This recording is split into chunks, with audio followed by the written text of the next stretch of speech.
you very much. It's an honor to have a very, very special person. I've dealt with him for a long time, Benjamin Netanyahu, Prime Minister of Israel.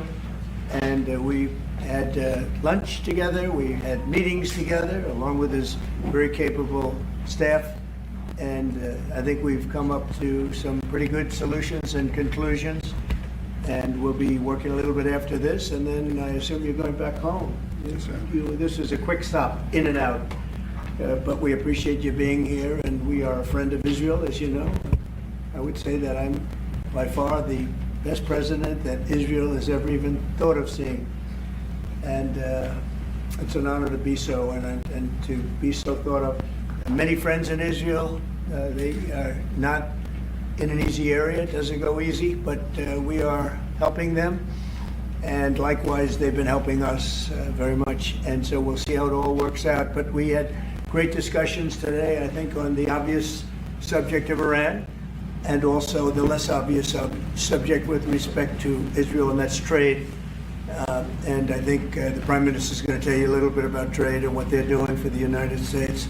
So I want to thank you all for being here. Thank you very much. And thank you. Benjamin, thank you very much. Thank you, Mr. President. Thank you, Don. Thank you. Mr. President, I want to first thank you for inviting me again to the White House. You've been a remarkable friend of the State of Israel. You stand by us. You're standing with us. You are a great, great champion of our lives. And you actually do the things that you say you do. And I think that people respect that enormously. I certainly do, and the people of Israel do, and I think the Jewish people do as well. We just saw your representative in the Department of Justice fighting anti-Semitism, standing up for Israel in international forums. I just want you to know from the heart, it's deeply, deeply appreciated. As you said, we had the opportunity to talk today about many subjects. First, if I can mention tariffs, it's a subject of some interest today. I can tell you that I said to the President a very simple thing. We will eliminate the trade deficit with the United States. We intend to do it very quickly. We think it's the right thing to do. And we're going to also eliminate trade barriers, a variety of trade barriers that have been put up unnecessarily. And I think Israel can serve as a model for many countries who ought to do the same. I recognize the position of the United States. It says, you know, we're allowing other countries to put tariffs on us, but we don't put tariffs on them. And you know, I'm a free trade champion, and free trade has to be fair trade. And I think that's basically the position that you have put forward, Mr. President. We are going to eliminate the tariffs, and rapidly. I had the opportunity to speak to Secretary Lutnick yesterday. We talked about how we could effect this quickly, and I hope to bring the solution very quickly. We're not talking about intentions. We're not talking about you know, just words. We're talking about results, and those results are going to come back. That's the first. Thank you very much. It's very nice. Thank you. Thank you. Mr. President, what about the hostages to you? Well, What about the hostages? Let him I finish. didn't finish. I'm going to begin. We spoke about not only the hostages, but about Gaza. The hostages obviously is a human story of just unbearable agony. I speak to the families. I spoke to them yesterday. I spoke to another one when I was in Hungary before I came here. I speak to them every day. They're in agony. The hostages are in agony, and we want to get them all out. Steve Witkoff was President Trump's very able representative, helped us get a deal that got 25 out. We're working now on another deal that we hope will succeed. And we're committed to getting all the hostages out, but also eliminating the evil tyranny of Hamas in Gaza, and enabling the people of Gaza to freely make a choice to go wherever they want. I mean, they should have that choice. And the President put forward a vision, a bold vision, which we discussed as well, including the countries that might be amenable and are amenable to accepting Palestinians of their free choice if they choose to build there. And I think that's the second thing that we discussed. But the hostages came right on top. We also discussed the situation in Syria. we've had neighborly relations with Turkey that have deteriorated, and we don't want to see Syria being used by anyone, including Turkey, as a base for attack on Israel. Turkey is a country that has a great relationship with the United States. The president has a relationship with the leader of Turkey. We discussed how we can avoid this conflict in a variety of ways, and I think we can't have a better interlocutor than the President of the United States for this purpose. And of course, we also discussed Iran. Look, we're both united in the goal that Iran does not ever get nuclear weapons. If it can be done diplomatically in a full way, the way it was done in Libya, I think that would be a good thing. But whatever happens, we have to make sure that Iran does not have nuclear weapons. That's the end of my speech. Mr. President, We're having direct talks with, wait. We're having direct talks with Iran. And they've started, it'll go on Saturday. We have a very big meeting and we'll see what can happen. And I think everybody agrees that doing a deal would be preferable to doing the obvious. And the obvious is not something that I want to be involved with, or frankly, that Israel wants to be involved with if they can avoid it. So we're going to see if we can avoid it. But it's getting to be very dangerous territory. And hopefully those talks will be successful. And I think it would be in Iran's best interest if they are successful. We hope that's going to happen. And we had just a lot of good talks on a lot of things. I appreciate very much what you said about the tariffs. We've been ripped off and taken advantage of by many countries over the years, and can't do it anymore. Just can't do it anymore. Can't be the stupid people anymore. And it's all because of the people that sat in the seat right here. Not your seat, but this seat. They allowed things to happen to our country that they shouldn't have allowed to happen on trade and other things, many other things. I mean, look at what's happened with our last president, where he allowed millions of people to come into our country with an open border. Who would want an open border? How stupid was that?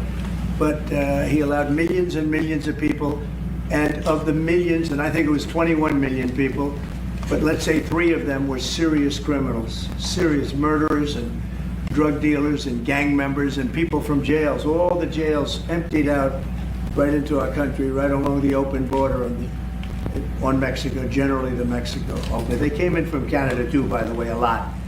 But generally speaking, on the southern border. And what a shame it is that we are now working very hard to get them out, get the criminals out, get the murderers out, the drug dealers, the mentally insane, get them out. They dropped the mentally insane in our country too. And this was all done by the Biden administration. It's a disgrace that we have to work so hard. And then we have judges that try and protect these people, but they didn't protect us when the people were being let in. But to get them out is never easy with these people. So I think we're doing a great job. The border is the best it's ever been. It's even as strong as it was. I had a great solid border. I think it might even be tougher right now and stronger. So people are coming into our country, but they're coming in legally. We have a legal process, and we have that moving along properly, because we need people to come into our country, but we want people that can love our country and cherish our country. So that's where we are. And with that, any questions? Mr. President, What is the view the hostage? Is there a deadline? What about the 59 hostages? Mr. President, Relax, we have time. This gentleman is all day long. Mr. President, many of thank you for the chance. Many of Palestinian Americans who voted for you and not for Biden because you've promised them to end the war in Gaza. Very honored by that vote, too. The war is still going on and there's no hostage deal. Do you have any update on that? Well, I'd like to see the war stop, and I think the war will stop at some point that won't be in the too distant future. Right now we have a problem with hostages. We're trying to get the hostages out. We got quite a few of them out, but it's a long process. It shouldn't be that long. We have a big problem that we've done. I think I'll ask Pete to maybe talk about it for a second, because a lot of people are asking. The Houthis, we've been very tough and very successful militarily. We've really damaged them badly. These were people shooting down ships and other things, by the way, flying objects like airplanes. And we've put a major hurt on the Houthis, which nobody's been able to do. We've really hit them hard, and they know it, and they don't know what to do. And it's every night, night after night, and we've gotten many of their leaders and their experts. They're experts on missiles. I mean, they actually make missiles. Nobody thought that, but they make missiles. They're highly sophisticated, and they're very tough, but they've been very badly damaged. Nobody else was able to do that but us. Pete, you want to discuss that, please? Yes, sir. It's been a bad 3 weeks for the Houthis, and it's about to get worse. It's been a devastating campaign, whether it's underground facilities, weapons manufacturing, bunkers, troops in the open, air defense assets. We are not going to relent, and it's only to get more unrelenting until the Houthis declare they will stop shooting at our ships. And we've been very clear at the Iranians as well. They should not continue to provide support to the Houthis, and that message has been made very clear. So we have a lot more options and a lot more pressure to apply, and we know, because we see the reports, how devastating this campaign has been in them, and we will not relent. We have a great military. There's no military like our military. And despite Biden having given a lot, but nevertheless a pretty small piece, but it was a lot of our military away in Afghanistan, and one of the dumbest situations, I think, and maybe the most embarrassing situation we've ever been involved in, that short period of time in Afghanistan. What a disgrace that was, but left a lot of our military behind. Left. You see them in their annual parades where they're parading trucks that are armor-plated and different things that they can't. But it's many billions of dollars we left behind. But despite that, we have a tremendous military. That was a very small portion because we rebuilt the military during my first term. And we have great things happening with our military. We also essentially approved a budget, which is in the facility, you'll like to hear this, of $1 trillion, $1 trillion, and nobody's seen anything like it. We have to build our military, and we're very cost conscious, but the military is something that we have to build, and we have to be strong because you got a lot of bad forces out there now. So we're going to be approving a budget, and I'm proud to say, actually, the biggest one we've ever done for the military. We're cutting other things that were under DOGE, but under a lot of other. When you look at a woman getting $2 billion for environmental, and it had nothing to do with environmental, and they had $100 in the bank, and they give her $2 billion. Many of those cases, all that stuff is going to be cut out. But we are getting a very, very powerful military. We have things under order now, the likes of which we've never had before. We've never had the kind of aircraft, the kind of missiles, anything that we have ordered. And it's in many ways too bad that we have to do it, because hopefully we're not going to have to use it. But the military is very, very powerful, and it's going to remain that way. How do you, Mr. President, do you please? Yes, please. Thank you, Mr. President. I want to ask you about Iran, because this is the first time we hear that the U.S. is having a direct contact with the Iranians.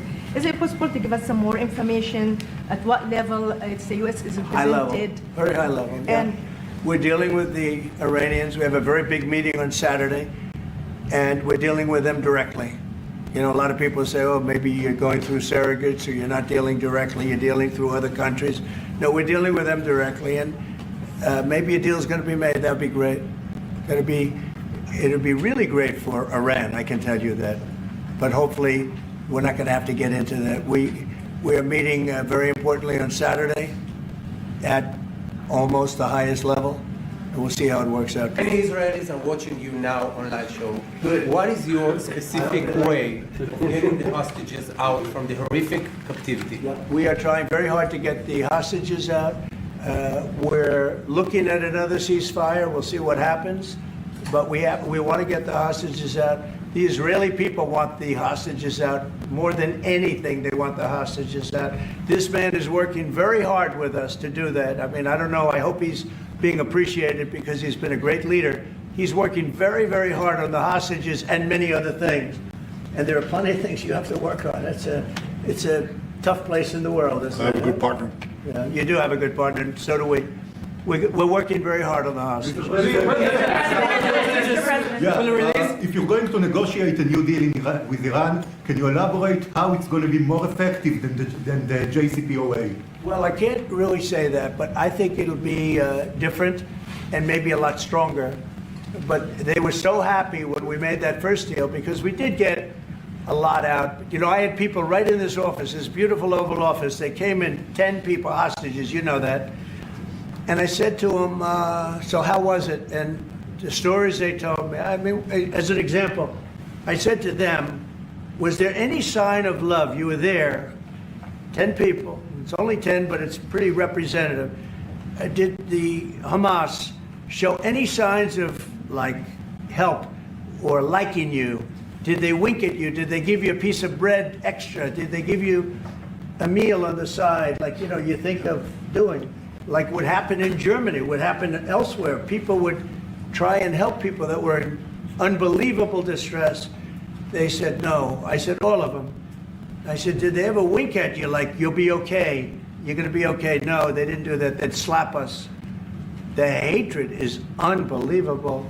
And the lives, you know, they lived in a pipe, not really a tunnel, it was a pipe. And they always thought they were suffocating, they were going to suffocate. And then they'd open up the pipe, and it was like 3.5 feet high. This isn't, you know, we hear tunnels bad, but pipes are worse. And the stories I heard were incredible. But I just said, was there any sign of potential love or affection? And there were none whatsoever. It was amazing to me. There was nothing like, here, take this, it's a little extra meal or something. They lived like hell. I don't know. They seemed to be, they were amazing to me because they seemed to be pretty normal. They weren't scarred, but I guarantee underneath they have to be scarred. And one was there for 356 days. Another was there for about 180 days, you know, a long time.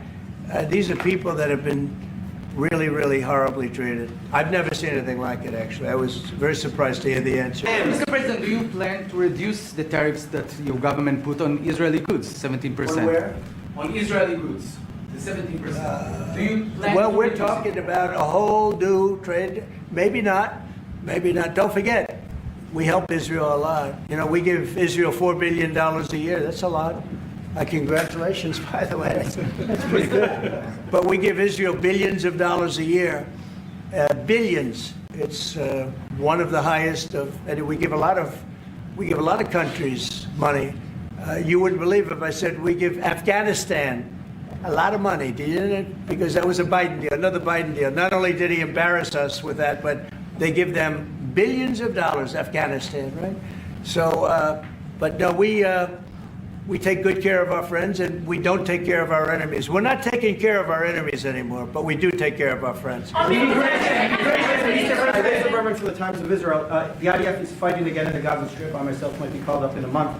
Do you think that's the way to pressure Hamas to get to a deal? And do you think blocking humanitarian aid is also an effective pressure? Well, you know how I feel about the Gaza Strip. I think it's an incredible piece of important real estate, and I think it's something that we would be involved in, but you know, having a peace force like the United States there, controlling and owning the Gaza Strip would be a good thing. Because right now, all it is for years and years, all I hear about is killing and Hamas and problems. And if you take the people, the Palestinians, and move them around to different countries, and you have plenty of countries that will do that, and you really have a freedom zone. You call it the freedom zone, a free zone, a zone where people aren't going to be killed every day. That's a hell of a place. It's a, you know what I call it, a great location that nobody wants to live in, because they really don't. And when they have good living, real living, where Hamas and all of the problems they have, the level of death on the Gaza Strip is just incredible. And I've said it. I don't understand why Israel ever gave it up. Israel owned it. It wasn't this man, so I can say it. He wouldn't have given it up. I know him very well. There's no way. They took oceanfront property and they gave it to people for peace. How did that work out? Not good. Is the immigration, sorry, Mr. President, is the immigration plan still on the agenda? Which immigration? From Gaza. From Gaza. All it is a concept that I had that I think is good, and now people are copying it. You know, maybe do you want to tell? people are talking about the Trump plan. Gee, why don't we do that? Would you like to answer that question? I think what the president talked about is, first of all, to give people a choice. You know, Gazans were closed in. And every other place, including in arenas of battle, I mean, whether it's Ukraine or Syria or any other place, people could leave. Gaza was the only place where they locked them in. We didn't lock them in. They're locked in. And what is wrong with giving people a choice? Now, we've been talking, including over lunch, about some countries, I won't go into them right now, that are saying, you know, if Gazans want to leave, we want to take them in. And I think this is the right thing to do. If you give, you know, it's going to take years to rebuild Gaza. In the meantime, people can have an option. The president has a vision. Countries are responding to that vision. We're working on it. I hope we'll have good news for you. I will say, people love, people really do love that vision. It's a long-term vision, but so importantly is to have that be a safe field. Because you're right smack in the middle of the Middle East, you're right along Israel. It should have never, ever been given away. It shouldn't have been given away by Israel. I don't know why they did it. I mean, I do know why, because they were promised peace, but that didn't work out too well, because it's one of the most dangerous pieces of land anywhere in the world. Gaza is one of the most dangerous places in the world. So they gave it away for a good intention, and it didn't work out that way. And, a lot of people like my concept, but you know, there are other concepts that I like too. And there are some concepts I don't like. You know what I don't like? The way it is now. Because right now it's a dangerous death trap, Gaza. Yeah, we are going to bring great trade, and we're going to be fair to other countries. And I will say this, virtually every country wants to negotiate. If I didn't do what I did over the last couple of weeks, you wouldn't have anybody wants to negotiate. We would have gone to these countries who want to talk, and they were, well, we don't want to talk. Now they're coming to us. They're offering things like even Bibi, and this is unrelated because it's a different kind of a relationship, but he started off our conversation today that he's cutting all of the tariffs, he's cutting everything. He's going to get down to a free base. He's going to do things that, in all fairness, other countries, if they said that, would have never even thought about doing it. Now they're offering things to us that we would have never even thought of asking them for, because they're experiencing a lot of hurt. And the hurt is that they've taken advantage of us, and we finally fought back. Tariffs will make this country very rich. We're rich anyway, but we're rich in a certain way. We have $36 trillion in debt. I want to get rid of it, and we can do it quickly with proper deals. So when countries don't allow us to sell our product, but we allow them to sell their product, when they charge us massive amounts of money for the privilege of going into their country, those days are over. Okay. Yeah, go ahead. Me? Sure. Me? Yeah. Thank you, Mr. President. On Iran, two questions, please. First, if you can give us more details about where the meeting on Saturday is going to take place. I can't tell you that. I can just tell you there's a major meeting going on between us and Iran, and that'll take place on Saturday, and it's at top level. And the second question about this. A lot of people think that those talks are not going to lead anywhere because the Iranians will never give up. Sure. I think that's a possibility too. If diplomacy fails, is the United States, under your leadership, ready to take military action to destroy the Iranian nuclear program and remove this threat? I think if the talks aren't successful with Iran, I think Iran is going to be in great danger. And I hate to say it, great danger, because they can't have a nuclear weapon. So is that a yes? You know, it's not a complicated formula. Iran cannot have a nuclear weapon. That's all there is. So Can't have US it. ready? Right now, we have countries that have nuclear power that shouldn't have it, but I'm sure we'll be able to negotiate out of that too as part of this later on down the line. But Iran cannot have a nuclear weapon.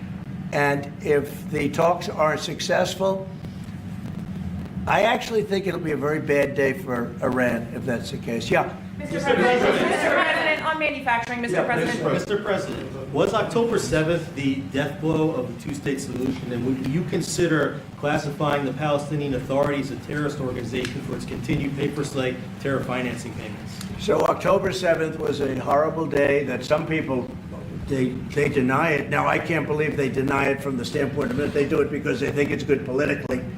But October, I've seen the tapes. I've seen things that you don't want to see. October 7th was a horrible day, and it will go down as one of the really bad days in the history of the world. It was a horrible, horrible thing that happened. And they grabbed some of these people. I'll give you an example. When I was with the 10 hostages a few weeks ago, I said, so how many are there? 59.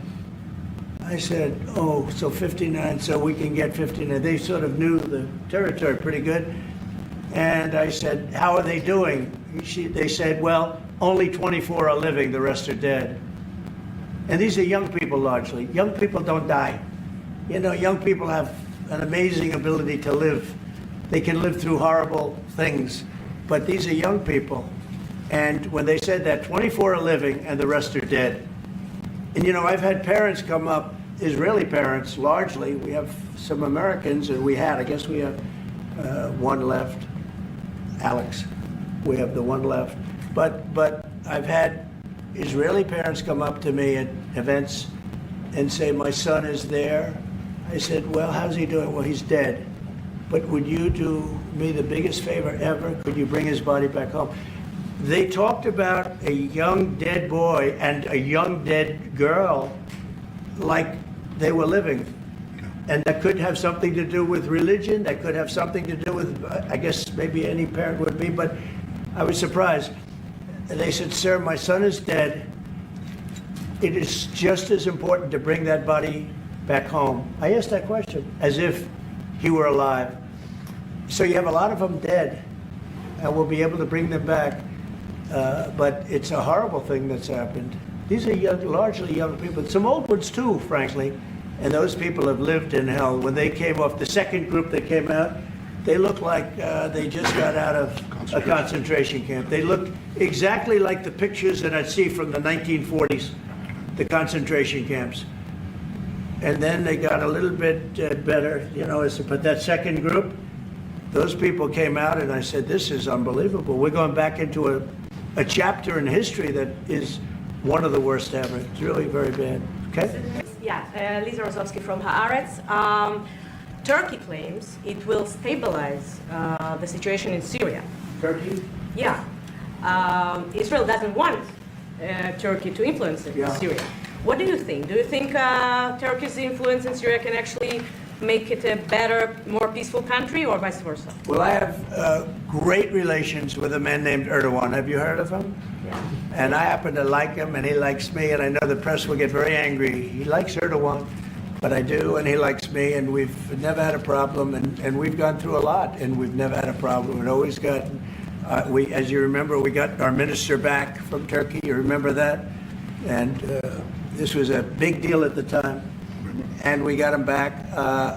And I told the prime minister, I said, just, Bibi, if you have a problem with Turkey, I really think I'm going to be able to work it out. You know, I have a very, very good relationship with Turkey and with their leader. And I think we'll be able to work it out. So I hope that's not going to be a problem. I don't think it will be a problem. Now, with that being said, I believe it was Turkey, and I said that to him. I said it. I said, congratulations. You've done what nobody's been able to do in 2,000 years. You've taken over Syria with different names, but same thing. I said, you've taken it over. He's taken it over through surrogates. He goes, no, it was not me. I said, it was you, but that's okay. You don't have to say, well, sort of maybe it was me, okay. But what he did, look, he's a tough guy, and he's very smart.